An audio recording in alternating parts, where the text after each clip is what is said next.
사랑하는 영락교회 지체들에게 주 안에서 평화 인사를 전합니다. 오늘은 2023년 2월 15일 수요일입니다. 오늘의 묵상 본문은 신명기 32장 1절로 52절까지의 말씀입니다. 오늘 본문 말씀 32장 1절부터의 말씀은 이렇게 시작합니다. 하늘이여 귀를 기울이라. 내가 말하리라. 땅은 내 입의 말을 들을지어다. 이제 마지막 모세의 노래죠. 죽음을 앞에 둔 요단강을 건너지 못하는 마지막 죽음 앞에 선 모세가 남기는 가리켜주는 그 하나님을 향한 찬양의 노래입니다. 찬송이죠. 그래서 이 주님과 이것이 어제 나눈 말씀이죠. 증인이 된다. 이 찬양이 주님을 잃어버렸을 때, 주님의 얼굴이 가리워졌을 때 이 찬양이 주님과 이스라엘 사이에 언약이 될 것이다, 증인이 될 것이다 라는 말씀을 나누었죠. 마지막 찬양을 이제 주님께 올리고 있는 것이고, 또 이것은 이스라엘 백성들에게 이 찬양의 말씀을 이제 가리키고 있는 것이죠. 3절에 내가 여호와 이름을 전파하리니 너희는 우리의 하나님께 위엄을 돌릴지어다. 우리의 마지막의 삶의 끝이 이렇게 주님을 향한 찬송이 되면 얼마나 아름답고 좋겠어요. 삶 가운데 마지막, 우리 죽음 앞에 살면 삶의 진실이 나오죠. 내 삶의 중심이 무엇이었는지, 내 진실이 무엇이었는지가 나옵니다. 저도 이제 교회에서 목회를 하면서 많은 죽음을 만나게 돼요. 또 지역에 이제 커뮤니티 철치다 보니까 이런저런 인연으로 이렇게 인해서 또 우리 교인이 아닌데도 장례를 인도하게 되는 경우도 있습니다. 그런데 죽음을 앞둔 분들 중에 뭐 신앙이 있던 없던, 신앙생활을 했던 안 했던, 한 번도 죽음을 앞에 둔 분이 세상을 이렇게 아까워하는 뭐 그런 것을 본 적이 없어요. 돈 더 많이 벌었어야 되는데, 뭐 집을 더 샀어야 되는데, 보석을 더 샀어야 되는데, 이런 사람 한 번도 못 봤습니다. 더 성공했어야 되는데 이런 분 아무도 없어요. 다 똑같습니다. 다 삶에 대한 다 부족함을 고백해요. 더 가족들에게 잘해줬어야 되는데, 더 사랑했어야 되는데, 다 미안해하는 그런 마음을 갖게 됩니다. 진실의 순간이죠.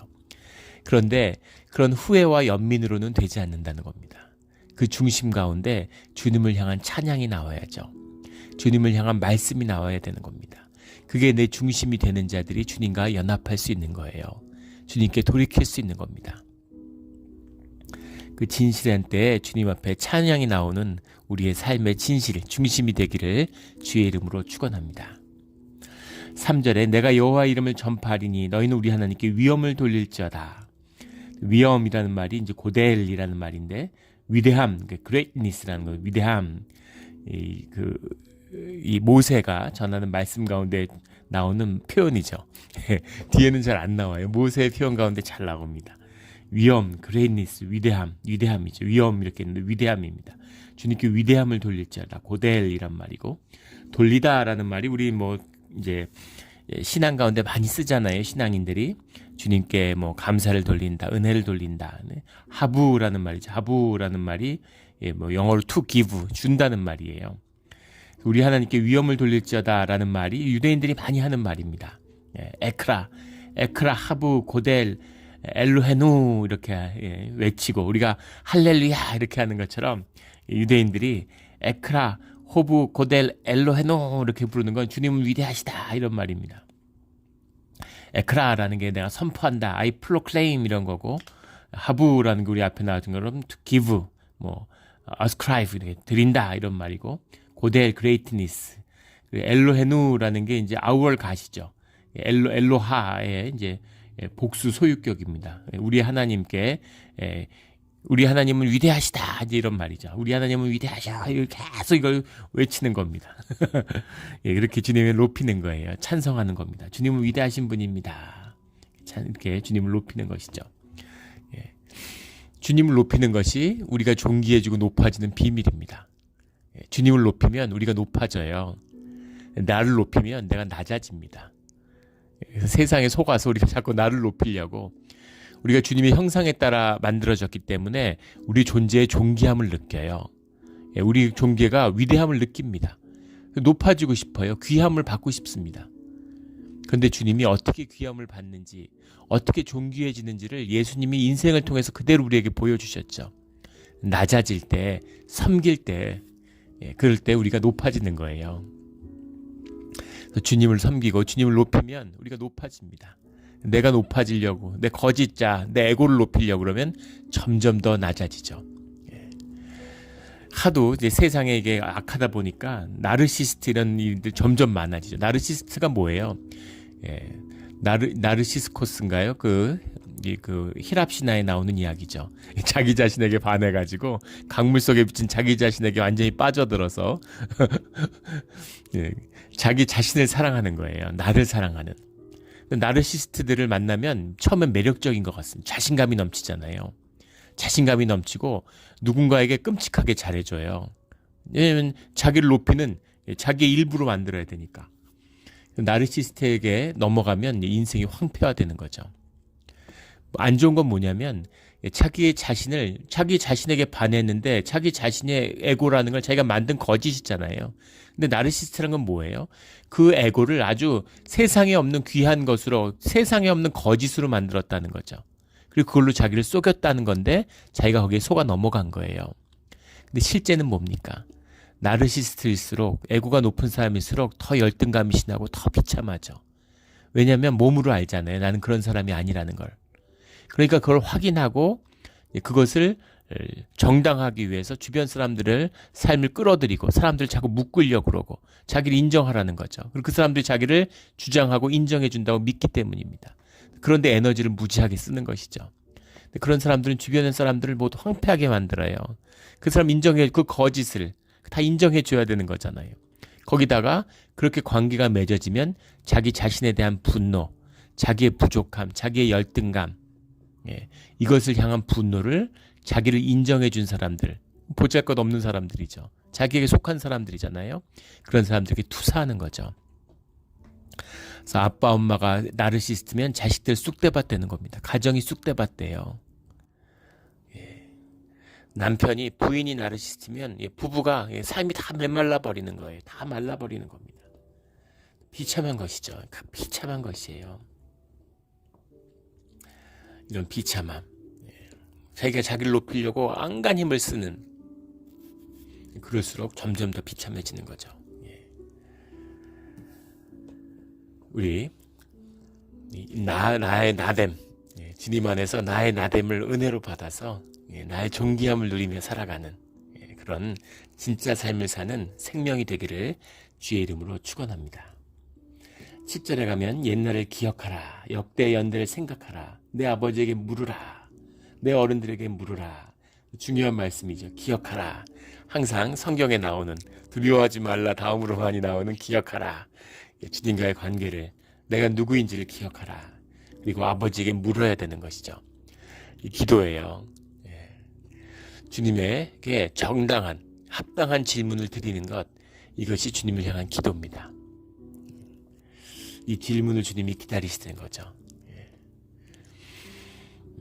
우리는 주님의 종이기도 하지만 또 주님의 자녀입니다. 또 우리가 어린 양의 순결한 신부가 되어야 되는 것이죠. 그래서 주님께 정당한, 합당한 질문을 던질 수 있는 자, 내 삶을 살아가는, 내 삶의 자리에서 나로 누리는 자는 주님께 합당한 질문을 던지게 되는 거죠. 이거는 말로 설명할 길이 없죠. 기도 가운데 주를 만난 자, 주님을 만났을 때 합당한 질문이 나와야 되는 겁니다. 그 질문을 주님께 올리는 그런 우리 모두가 되기를 주의 이름으로 축원합니다. 11절에 가면 마치 독수리가 자기의 보금자리를 어지럽게 하며 자기의 새끼 위에 너풀거리며 그의 날개를 펴서 새끼를 받으며 그 날개 위에 그것을 엎는 것 같이, 우리말의 번역만 들으면 무슨 말인지 도저히 알 수가 없습니다. 근데 이 말은 무슨 말이냐면 보금자리를 어지럽게 하면, 어지럽게 한다라는 말이 야이르라는 말인데 stirs up 영어로 하면 이것을 보금자리를 엎는다는 얘기예요. 흐트러뜨린다는 얘기입니다. 독수리가 절벽 끝에다가 새끼를 키우는데, 우리 예전에 주일 말씀에서도 이 본문 말씀을 한번 나눈 적이 있었던 것 같아요. 한 2번 나눴던 것 같습니다. 독수리가 새끼를 키우는데 그 새끼를 이제 나뭇가지를 가져다가 이렇게 엮어놓고 자기의 털을 뽑아다가 거기다 폭신폭신하게 이렇게 만들어 놓는 겁니다. 절벽 위에 그 독수리들이 굉장히 높은 고도에서 날잖아요. 태풍이 불어도 태풍 위를 날을 수 있는 건 독수리밖에 없다 그러죠. 그 태풍의 바람을 받아서 날개로 그 태풍 위로 올라가는 겁니다. 그래서 그 평안을 누리는. 그래서 독수리에 비유되기도 하고 주님의 임재가 또 우리 신앙의 삶이 독수리에 비유되기죠. 독수리 날개같이 독수리에 대한 비유. 근데 그 독수리가 새끼를 키우는데 제가 자연 다큐멘터리에서 봤어요. 근데 새끼를 키우는데 새끼가 크는데 그 별벽에서 한번 몸을 날려야 되는 거죠. 근데 몸을 날려야 되는데 그 몸을 날려야 되지만 독수리가 날릴 수 있겠습니까? 새끼가 무서운데 못 나르는 거예요. 벼랑에서 어떻게 뛰어내려요? 눈에 뻔히 보이는데. 그런데 새끼가 크면 이번엔 그 보금자리를 만들었던 둥지를 만들었던 어미 독수리가 그 독수리에 있는 털을 처음엔 다 제거하고 그 다음에 나뭇가지를 하나씩 빼는 겁니다. 그래서 이걸 완전히 성기게 만들어요. 나중에 막 양다리로 그 몇 개 안 남은 그 가지를 붙잡고 다리를 달달달달 떨면서 새끼 독수리가 날질 못하는 거예요. 그러면 몸으로 이렇게 슬쩍슬쩍 밉니다. 지나가면서 툭툭 치면서. 그래서 둥지 밑으로 떨어뜨리는 거죠. 그 얘기예요. 보금자리를 어지럽게 하며 야일이라고 하는 건 그 보금자리에 있는 나무 그런 것들을 이렇게 흩어가지고 그 보금자리를 흩는 겁니다. 자기 새끼 위에 너풀거리며, 이게 완전히 번역이 좀 이상한데, 자기 새끼 위에 너풀거리며라는 거 하면은 마치 어미 독수리가 너풀거리는 것 같아요. 너풀거리다라는 게 이프로스라는 거죠. 이프로스라는 말이 스프레딩 아웃, 영어로 하면 날개를 폈다는 얘기입니다. 어미가 피는 게 아니라 새끼가 피는 거예요. 새끼들이 그 둥지 밖으로 날개를 펴서 날르면 이 얘기죠. 그래서 그걸 일단은 몸을 날려서 떨어져서 앉으니까 막 날개짓을 막 죽기 살기로 하면서 새끼 독수리가 날아보려고 막 하는데 처음부터 그렇게 날을 수가 있나요? 쭉 떨어지는 겁니다. 막 날개짓 하면서. 그러면 그의 날개를 펴서 새끼를 받으며 그 날개 위에 그것을 엎는 것 같이. 그럼 어미 독수리가 쫙 내려가가지고 막 너풀너풀거리면서 막 흔들흔들 하면서 떨어지려고 하는 그 새끼 독수리를 등으로 탁 받아 엎는 겁니다. 몸 위에 얹어요. 쫙 날아올라서 다시 둥지 위에 내려놓습니다. 그럼 어떻게 할까요? 또 밀어서 또 떨어뜨리는 거죠.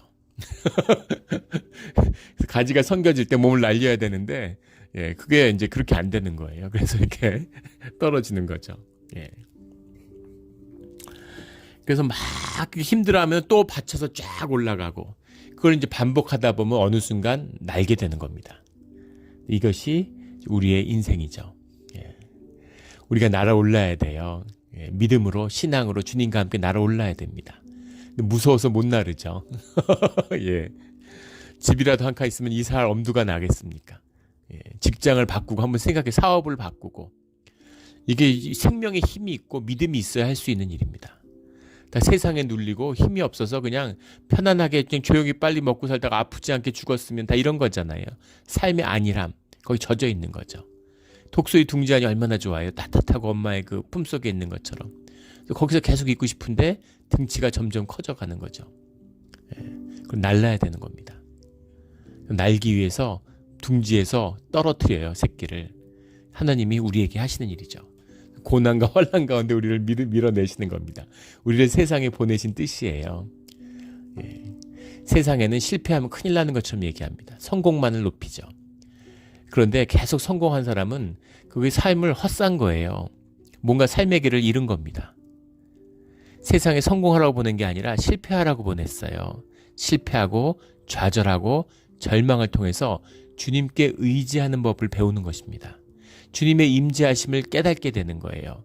주님께 의지하지 않으면 살아갈 수 없는 그 삶의 본질을, 삶이 중요한 게 아니라 그 삶을 통해서 주님께 의지하는 법을 배우는 게 더 중요한 겁니다. 그걸 배웠으면 산 보람이 있고 산 이유가 있는 거예요. 평생 물론 실패하는 사람도 거의 없지만 실패 안 하고 승승장구해서 평생을 살았다? 헛산 겁니다. 뭐하러 살았어요? 그런 거죠. 시험을 쳤는데 자꾸 배우는 게 고도화되는, 점점 어려워져요. 무슨 미분 적분을 배우고 삼각함수를 배우고 처음엔 덧셈 뺄셈으로 시작했는데 곱셈 나눗셈 하다가 점점 어려워지는, 양자 물리학을 배우고 무슨 고차 방정식을 배워요. 그런 걸 배우다가 무슨 아주 수학의 난제들 이런 걸 풀어낼 수 있는 데까지 수학의 난제를 풀어내는 그 러시아에 있는 무명의 한 수학자가 세계 수백 년 동안 풀리지 않은 난제들을 잇따라 풀어서 아주 그 큰 화제가 됐었죠. 막 상금을 주려고 그러고 미국의 뭐 유수한 대학에서 막 모셔가려고 그러는데 그 사람이 그걸 다 거절했어요. 그래서 왜 수학자들을 세상에 무슨 광대나 원숭이처럼 만들려고 그러느냐 이런 불만을 얘기하고 왜 자꾸 돈을 주겠다고 그러느냐 이런 거 내 기쁨으로 내가 한 건데 그리고 어머니를 모시고 살아야 되고 어머니가 외국 나가서 못 살기 때문에 못 간다는 거죠. 그래서 굉장히 감동을 받았습니다. 야 저런 사람이 있구나. 야 저런 사람이 있구나. 예. 그런 게 있어야죠. 예. 근데 그런 대단한 그런 탁월한 수학자라고 그래서 덧셈 뺄셈부터 시작하지 않고 처음부터 뭐 삼각함수 미분 적분으로 시작했을까요? 다 덧셈 뺄셈으로 시작하는 겁니다. 세계 뭐 우사인 볼트 같은 육상 선수들은 처음에 길거나 배밀이부터 하지 않고 처음부터 뛰었을까요? 다 배밀이부터 시작하는 거죠. 뒤뚱뒤뚱 하면서 걷는 겁니다. 그렇게 걸어 나가는 거예요. 그러면은 시험을 하고 공부를 하다 보면 당연히 틀리게 되는 거죠. 틀린 걸 통해서 배우는 겁니다. 실패를 통해서 배우는 것이죠. 그런데 태어나서 한 번도 틀리지 않고 100점만 맞았어. 뭐 그럴 수도 없으려니와 설령 그런 게 있다고 하면 학교 뭐하러 다닙니까? 아무것도 배운 게 없는 거죠. 우리 그 첫째 현규가 초등학교 다닐 때 생각이 나요. 예. 시험을 보면은 시험 잘 봤니? 그러면은 아주 막 뿌듯해가지고 다 맞은 것 같다고. 근데 나중에 보면 한 반 틀렸어요. 그 시무룩해 서 있는 겁니다. 예. 그래서 제가 아이한테 그런 말을 해줬던 기억이 나요. 너가 만약에 100점을 맞았으면 그 시험은 볼 필요가 없는 시험인 거다. 100점을 맞았다는 얘기는 그 시험을 통해서 배운 게 아무것도 없다는 건데 그 시험을 본 의미가 없는 거라고. 틀린 거는 아무 문제가 없다. 틀린 걸 통해서 네가 뭘 모르는지를 알고 모르는 걸 배우면 된다. 그래서 문제를 틀렸다는 건 좋은 거라고 그렇게 얘기를 해줬던 기억이 납니다. 우리 인생도 마찬가지죠. 실패와 좌절을 자꾸 정죄를 하고 짓밟으니까 실패를 두려워해요. 정죄를 두려워합니다. 근데 누가 누구를 두려워하겠어요? 주 안에는 정죄함이 없습니다. 내가 나로 사는데 누가 주님이 날 정죄하지 누가 날 정죄해요? 웃고 마는 것이죠.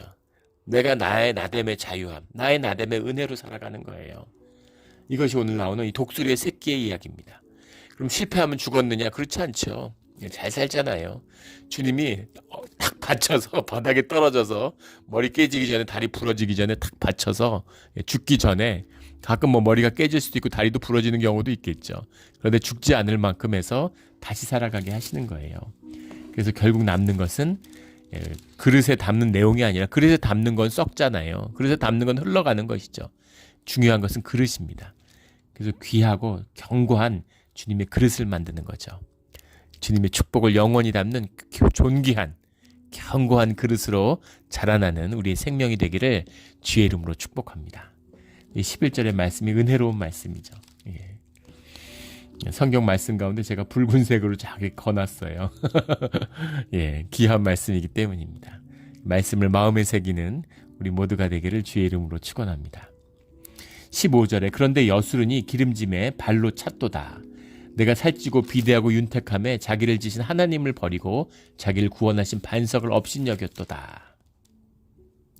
여수룬이라는 게 예수룬이라는 말인데 예수룬이라는 말이 야사르에서 왔죠. 야사르라는 말이 곧다, 옳다 뭐 이런 말, right, upright one 이런 거죠. 옳은 백성, 의로운 백성 이런 겁니다. 그래서 그 이스라엘의 이제 별칭이죠. 의로운 민족이다. 근데 주석서 같은 데 보면 이것이 뭐 이스라엘 높이는 별칭이다, 높이는 게 아닙니다. 교회 의의 사도들이 넘친다 그러는 게 칭찬인가요? 칭찬이 아니라 야단이죠. 교회 의의 사도들이 넘치면 안 됩니다. 막 정죄하고 내가 옳다고 그러고 약간 비꼬는 것 같은 거죠. 여수룬이라는 표현이 좋은 게 아니에요. 여수룬이 나오면 좋은 뜻으로 쓰이지 않습니다. 기름지고 발로 내가 살찌고 비대하고 윤택하며 주님의 은혜로 잘 살게 됐는데 내가 잘나서 내 노력으로 잘 살게 됐다고 생각하는 거죠. 내가 기도 열심히 하고 신앙생활 열심히 하고 11조 했더니 그래서 내가 잘 사나 보다. 11조를 하면 주님이 내 삶을 책임져 주겠다고 하는 약속이 있지만 11조를 해서 잘 사는 게 아니에요. 11조로 내 삶을 주님께 드리니까 주님이 은혜롭게 우리 삶을 채워주시는 겁니다. 모든 게 은혜죠. 근데 내가 뭘 해서, 내가 기도해서, 내가 뭐 봉사 열심히 해서 이게 종교의 거짓입니다. 의로워지는 거죠. 이런 식으로 주님을 떠나버린 그런 민족이 되고 만다라는 거죠. 주님을 몰랐을 때는 몰라서 이방신을 섬기고 업수히 여기고 주님 안에서 은혜를 받고 잘 살게 되니까 이젠 또 주님을 가볍게 여기고 아무렇지 않게 여기고 주일날 예배만 나오면 뭐 별 문제 없는 것처럼 현대 교회를 보면 되잖아요. 무슨 교회 멤버십만 있으면 무슨 유튜버로 예배 드렸다 그러고 그냥 예배 안 드린다 그러면 되지 유튜버로 예배 드렸다는 건 뭡니까 도대체. 누가 뭐 예배 드리라고 강요를 해요. 세상 눈치를 보는 거죠. 자기 자신을 속이는 겁니다. 세상의 모든 주님은 죄인을 뭐라고 그러지 않으세요. 주님 죄인과 함께 합니다. 죄인을 긍휼히 여기고 불쌍히 여기세요. 그러나 거짓과 함께 하진 않으십니다. 종교의 거짓이 제일 들어온 거예요. 우리가 늘 진실하게 주님 앞에 돌이키고 회개하는 우리 모두가 되기를 주의 이름으로 축원합니다. 27절에 혹시 내가 원수를 자극하여 그들의 원수가 잘못 생각할까 걱정하였으니 이스라엘을 책망하고 징계하는 말씀이 쭉 나오는데 27절에 가면 그렇게 함으로 해서 또 원수들을 자극할까 그들의 원수가 잘못 생각할까 걱정하였다. 그러니까 그 주의 자녀들을 주님이 징계하니까 원수들이 야 이제 이스라엘을 버렸나 보다. 주의 자녀 이런 거 없나 보다. 이렇게 생각할까 봐 그건 아니라는 것이죠. 주님이 자녀를 징계하는 것이죠. 사랑하기 때문에. 여기서 원수라는 표현이 이제 계속 나오는데 사실 본문은 다른 단어입니다. 처음에 나오는 원수를 자극하여 하는 건 오예부라는 말인데 예부라는 말이 에너미예요. 더 에너미. 그럼 하예부 그러면은 사단을 말하는 거죠. 그 적들. 스코틀랜드에 가면 스코티시들 셀틱이라고 그러죠. 셀틱 민족들은 더 에너미 그러면은 잉글리시를 말하는 겁니다. 대적의 무리 우리 교회에서에게는 대적의 무리이고 그 이제 원수라고 해석했는데 대적이라고 해석해야 맞겠죠. 그들의 원수가 잘못 생각할까 걱정하였으니 할 때 그들의 원수라고 하는 것은 살렘모라는 말입니다. 살렘모, their adversaries 그런 거죠. 살렘모. 이 살렘모라고 하는 것이 그 시편 106편에 나오는 시편 106편 37절에 가면 악기라고 번역된 말이 나와요. 라쉐딤이라는 말인데 그 쉐딤하고 어원이 같습니다. 이 쉐딤이라는 말이 이제 더 데몬스 영어로 하면 그렇게 써놨는데 이것이 이제 아수르의 수호신이었던 쉐두에서 온 거라고 그러는 거죠. 아수르의 강한 영향, 압박을 늘 받았는데 그 쉐두가 대적, 아수르에게 하도 시달림을 받고 아수르의 신이잖아요. 고대의 전쟁은 신과 신의 전쟁인데 그래서 쉐딤과의 싸움이다. 쉐딤이라고 하는 것이 이제 악기, 대적 뭐 이런 의미로 쓰인 거죠. 그래서 이제 나중에 가면 광범위하게 다 사단의 무리죠. 세상의 무리입니다. 그들을 오해하지 않도록 여호와가 이 모든 것을 행함이 아니다. 하나님 안 계셔. 마귀가 그렇게 속이는 거죠. 야, 예수 하나님 계시면은 크리스찬들이 이렇게 살 리가 있니? 이렇게 고생할 리가 있니? 이런 식으로 얘기하는 거죠. 하나님 모르고 그냥 사는 사람들이 더 잘 살아, 더 착해, 뭐 이런 얘기예요. 그런 짓들을 한다 이런 것이죠. 28절에 그들은 모략이 없는 민족이다. 그들 중에 분별력이 없도다. 모략이라는 말, 모략이 없는 민족이다. 그러면 좋은 것 같잖아요. 모략이라는 게 부정적인 뉘앙스가 있으니까. 요즘 이 단어의 선택이 에소트라는 말인데 영어로는 카운슬링 이렇게 썼는데 그러니까 지혜가 없다는 말이 더 맞겠죠. 그들 중에는 분별력이 없도다. 분별력 터바나흐라고 분별력이라는 건 맞죠. 터바나흐라는 건 분별하는 지혜를 말하는 거죠. 그래서 그런 것들이 없는 민족들이 그렇게 이야기한다라는 뜻입니다. 38절에 가면 그들이 재물의 기름을 먹고 그들의 전제의 재물인 포도주를 마시던 자들이 일어나 너희를 돕게 하고 너희를 위해 피난처가 되게 하라. 이게 무슨 말일까? 그들의 재물의 기름을 먹고 그들의 전제의 재물인 포도주를 마시던 자들, 그들은 누구냐? 그들의 재물, 그들이라고 하는 건 이스라엘을 말하는 거죠. 이스라엘의 재물의 기름을 먹고 그들의 재물인 포도주를 마시던 자들은 우상들이죠. 예.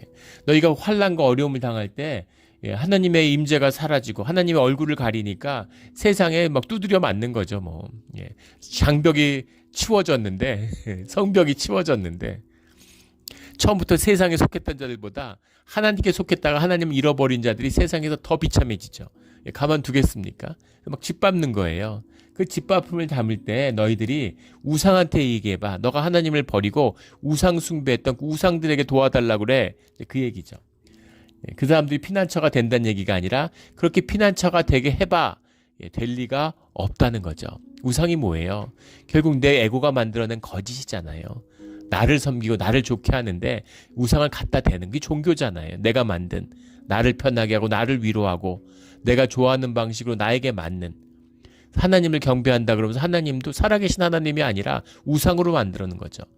교회에 갖다 놓고 그냥 십자가의 우상인 겁니다. 내가 뭐 마음대로 주일만 나와서 이렇게 크리스찬처럼 하고 또 주중에 내 마음대로 하고 내 기분 좋으면 교회 가고 기분 나쁘면 교회 안 나가고 나를 위로하라 그러고 나를 서비스하라 그러고 이런 행동들, 그런 우상에 대해서 한번 얘기해봐. 아무것도 아닌 것이죠. 그냥 내 기쁨, 내 거짓이었던 것뿐이죠. 아무것도 아닌 겁니다. 환란이 오면 피난처가 되지 않는다, 그 의미죠. 39절에 이제는 나 곧 내가 그인 줄 알라. 나 외에는 신이 없도다. 주님이 나 외에는 신이 없도다. 내가 곧 그다. 너희들이 생각하는 모든 하나님, 세상의 모든 종교는 하나님을 표상해요. 그것도 신기하죠. 과거에 문자가 없고 종교적인 지식이나 신학이 없던 자들도 하나님을 모두 다 섬겼습니다. 괴테클리 테페라고 그 아나톨리아 지역 남부 지역에서 거대한 성전터가 발굴됐죠. 도시가 발굴됐습니다. 근데 지금 그것 때문에 난리죠. 세계가 난리예요. 학계가. 수메르 문명이 가장 오래된 고대 문명이다. 기원전 3000년경.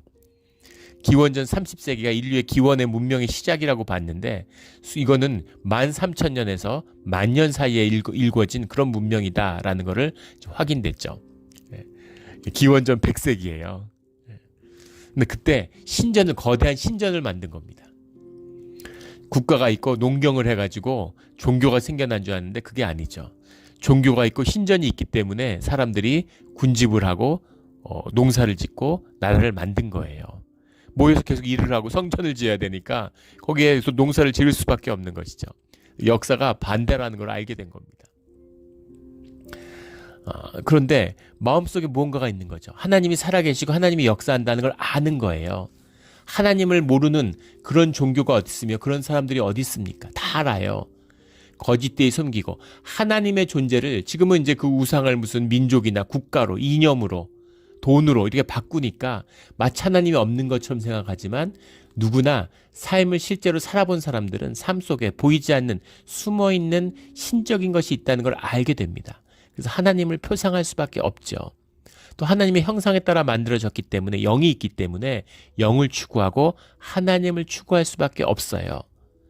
그런데 주님의 분명한 말씀은 너희들이 찾고 있는 그 하나님이 바로 나다라고 하는 말씀입니다. 나 외에는 신이 없다. 내가 하나님이다 하는 분명한 선언이죠. 이 살아계신 하나님, 하나님이 살아계신 게 나하고 무슨 상관입니까? 내가 하나님을 만나는 것이 소중한 것이죠. 나의 아버지가 되시는 하나님이 소중한 것이죠. 나를 위해 목숨을 내어주신 하나님이 내 아버지가 되어주셨다고 하는 것, 그것이 내게 소중한 것이죠. 하나님이 저 우주를 만드시고 어디 계시는데 그게 나하고 왜 개미보다도 못한 내 존재가 주님 앞에 무슨 의미가 있어요? 아니죠. 주님이 나를 사랑하시고 나를 불러주시고 나를 구속시켜 주시고 나의 죄를 사하기 위해서 피를 흘려주시는 그 아버지 하나님, 그것이 나의 하나님이고 살아계신 유일한 하나님이다라는 놀라운, 이걸 뭘 말로 무슨 말로 하겠습니까? 나 외에는 신이 없도다. 나 외에는 신이 없도다. 이 살아계신 하나님을 만나는 이 47절에 너희의 생명이니 이 일로 말미암아 너희가 요단을 건너가. 너희의 생명이다. 이는 너희의 헛된 일이 아니라 너희의 생명이다. 우리 지난번에 우리 탈북자 간증 들을 때 예배할 때 거기 권사님 탈북자에서 처음으로 권사님이 되셨다 그러죠. 그 권사님이 그 얘기 하시잖아요.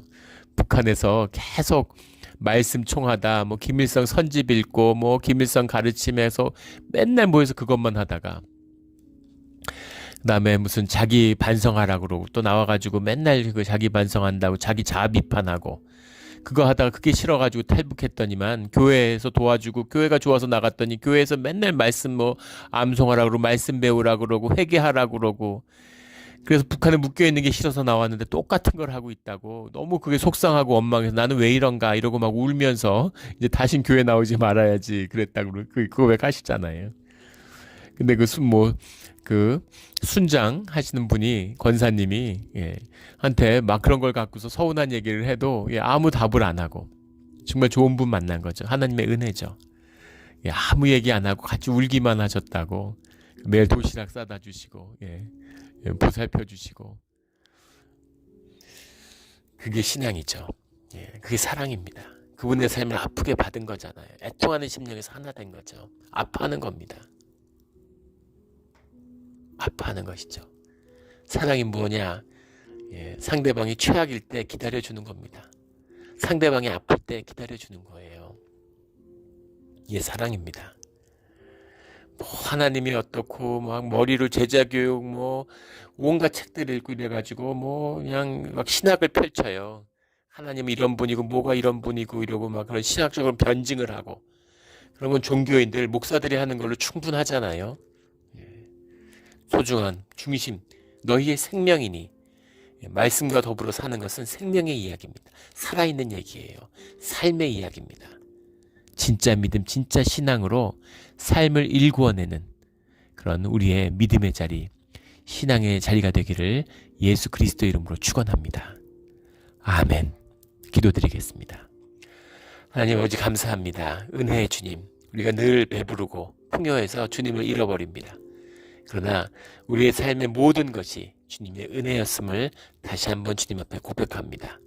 우리가 어리석습니다. 주님. 주님의 지혜가 있어야 됩니다. 우리가 늘 넘어집니다. 주님의 회복이 있어야 합니다. 주님 없이는 살 수 없음을 주님이 아시오니 살아계신 주님을 만나서 주님 안에서 살아가는 복된 삶이 되게 하여 주시옵소서. 그런 삶으로 인도해 주신 주님께 다시 한번 감사드립니다. 감사와 은혜가 충만한 오늘 하루가 되기를 간절히 소원하며 예수 그리스도 이름으로 기도드렸습니다. 아멘.